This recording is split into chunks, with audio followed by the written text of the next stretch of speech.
Hello everybody and welcome back to Elementary Statistics Online at Frederick Community College. In this video I will briefly go through the main concepts of Chapter 5, and this should be a helpful review before you guys take the midterm. So let's go ahead and get started and talk about Section 1, where we discussed discrete random variable. Let me just remind you that random variable is a numerical value, numerical outcome of a probability experiment, right? So numerical outcome of a probability experiment. That's your basic definition. And we say that a random variable x is discrete random variable if all outcomes can be listed,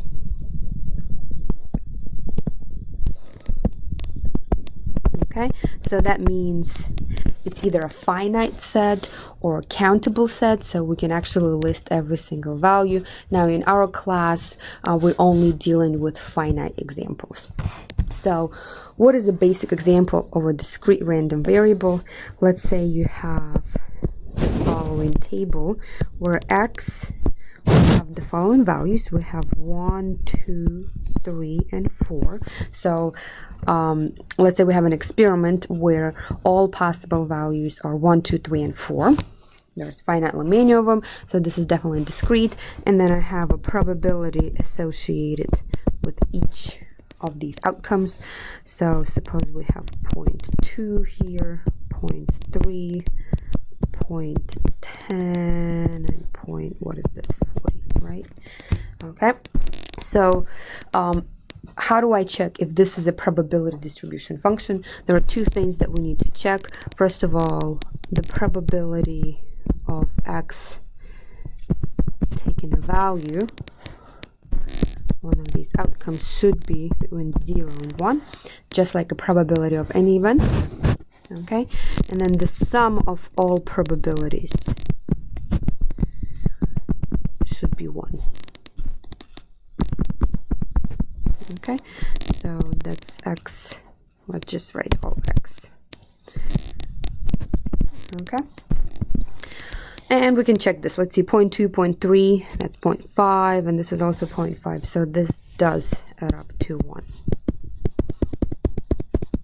Okay, so here's a very quick example of a simple discrete random variable. There's not much going on here. So how do we deal with application problems? Let's see. Let me pick a different color. Let's say you have the following situation. You're given a table of frequencies, right? So let's say you have x that can take values, I don't know, let's do 100, 200, 300, 400, and 500. And then over here, you have frequency. So the number of observations fallen into each of these classes, right? So, and they can be anything. So let's just come up with some values here. I'm just making these numbers up. Okay, and then you're asked to construct a probability distribution function. So what do? You find the total and whatever that is, right? So the sum of all frequencies. So sum of all frequencies. Then your probabilities will be given by the frequency divided by the total. Right? So now you have these values of x, and then this will be a probability over here. Okay? So that's just a quick reminder how we deal with problems when we have an actual set of data that's been collected from a sample, and we want to find out the probability distribution function associated with that example. All right? So that's that. Now let's go ahead and talk about mean and standard deviation of a discrete random variable. Okay, mean and standard deviation. The notation is mu of x That's your mean. For another one, another notation is E of X, that's expected value.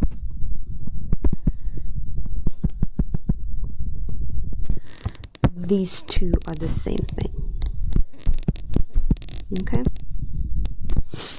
Alright, so what is the actual formula to computing the mean of a random variable? It's the summation of value of the random variable times its corresponding probability. Okay? So in our case over here, what would we do if we were to find the mean?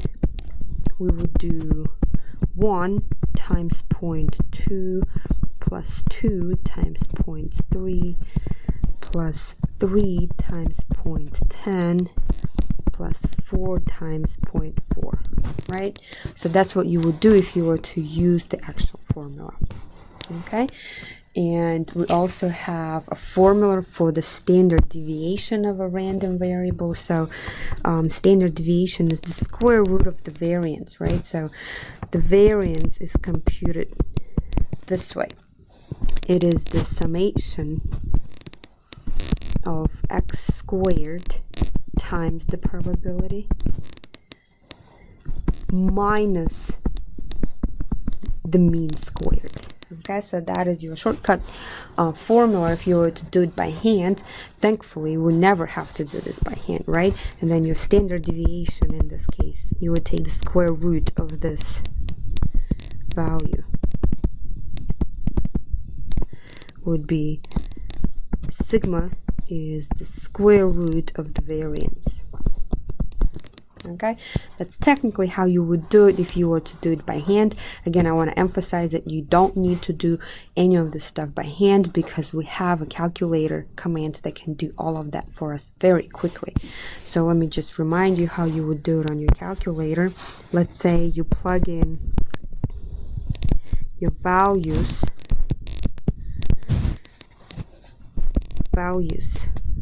of x go into L1. So that would be 100, 200, 300, and so forth, right? So whatever the values of your random variable will go into the first column, and then probabilities will go into the second column. Okay? Then we're going to do one variable statistics L1, comma L2, and that will produce the first one. This will be your mean, and then the standard deviation will be also listed in that list. Okay, so this is problem 1 on activity 5, and if you need to refer to an actual example, but the main problem that can happen, this is the part that's a lot of times it's forgotten. Don't forget to plug in your frequencies, not frequencies, your probability. So don't forget to use probabilities here.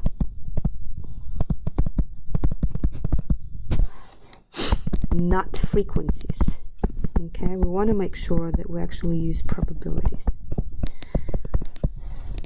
Okay, so that's it. That's everything you need to review for section 5.1.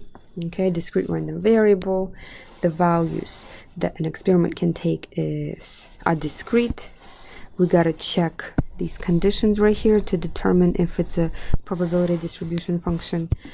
To find the mean and the standard deviation, we use this command right here, one variable statistics. Okay, and the order matters. We first put in the x values, then their corresponding probabilities.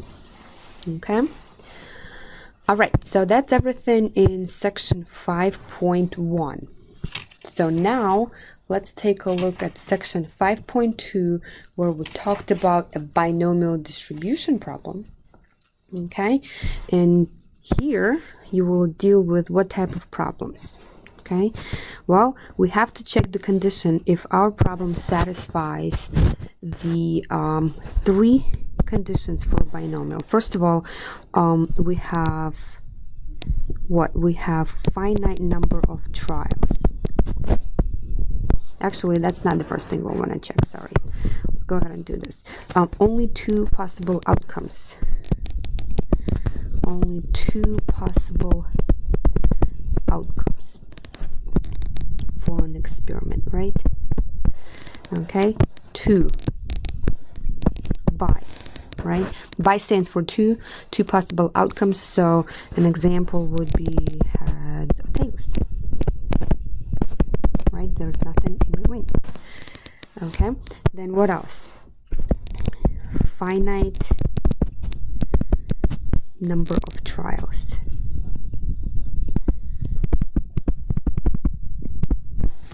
Okay, so n is the number of trials, and this should be some finite number. So for example, n is 20, right? So that's 20 times we'll run this experiment. Okay, the trials are independent.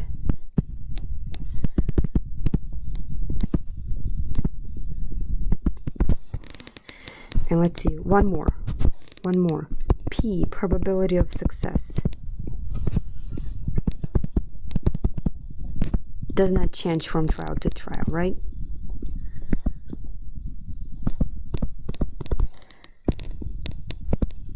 Okay, so these are the things that we need to keep in mind when we're approaching a problem. Okay, again, I want to emphasize the first thing you want to do is just check, are there only two possible outcomes? That's the case, you most likely are dealing with a binomial distribution function. Do you have a finite number of trials? Are the trials independent?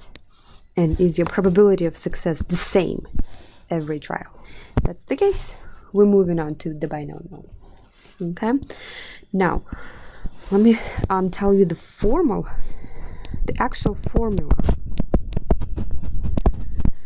that we would use if we didn't have our calculators. So let's say we have some problem that satisfies these conditions. Then to find the probability that our random variable takes some value, so x is just some value, we would do the following. This would be n choose x times the probability of success raised to the power of x times 1 minus p raised to the power n minus x. Okay, and here this would be what? This would be a formula.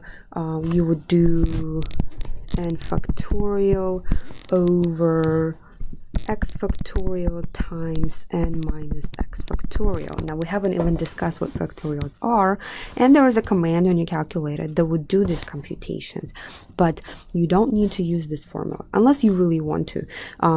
Your calculator has a command that's built in that will do all of these computations for you very quickly. But if you want to check if you've done it right, you can always come back to this formula right here. Okay, so let me go through the main questions that can come up. So for example, let's say you have the following setup. You figure it out, it's binomial. You have probability of success, and let's say it's 2 out of 15, and you have 18 trials. Okay, and you want to ask the following questions. You run these 18 trials. You want to see what's the probability that x is 3. So out of those 18, you have exactly 3 successes. This can be computed by binomial PDF. We do number of trials first, 18 trials. Probability of success, 2 out of 15. And how many do we want to see? We want to see 3 successes. Okay, that's how you guys would do this. So let me emphasize, whenever you have equality over here corresponds to PDF over here. Okay, so in general, let's say you have probability of x is equal some value, then you would use binomial PDF NP, that value right here. Okay, All right, so this is the first type of problem that you can be asked. Second, let's say you want to do at most 5. At most 5. That means x is less than or equal to 5. At most, inequality goes to the left. That means I need to do binomial CDF. C stands for cumulative. So what your function is going to do, it's going to compute the probability of x as being 0, 1, 2, 3, 4, and 5. So this is what it's doing.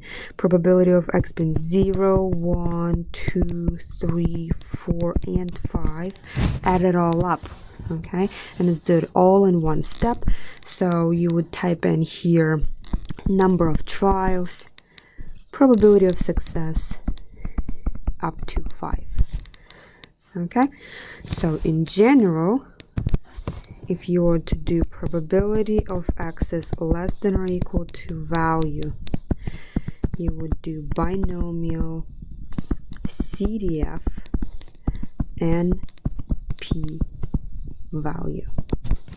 Okay, last but not least, this is the tricky one. What if you have probability of, what is this, at most, right? So we just did at most. So we did at most 5. At most 5. What if we want to do at least? So x is greater than or equal to, I don't know, let's say 8. That means we want to find the probability that x is 8, 9, 10, 11, or all the way to 18.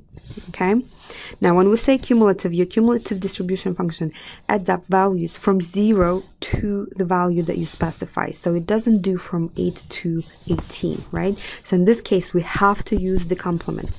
So this is 1 minus the probability x is less than or equal to 7, right? 1 less. So you would plug in 1 minus binomial CDF and do, in our case, so it's 18, 2 out of 15, 7. Okay, and this is the most problematic part right here. Okay, whenever you have inequality going to the right, then we have to use the complement. Okay, or you could have computed the probability x is equal to 8, 9, 10, 11, all the way to 18 separately by computing them with PDF and then adding them up. But that's a lot of steps. Okay, so this is a lot easier to deal with. All right, so that's that. That's all you need to know. Actually, that's not all you need to know. I'm just kidding. Okay, let me just write it. So p x is greater than or equal to value. It's 1 minus probability of x is less than or equal to value minus 1, right? 1 less. So that's 1 minus binom CDF and p and let's say x minus 1 in this case, right? Okay, so one last thing that we do need to discuss is the mean and the standard deviation of the binomial. That would be mean is n times p. That's easy. You would just plug this into your calculator. So for our case, it's 18 times 2 out of 15, right?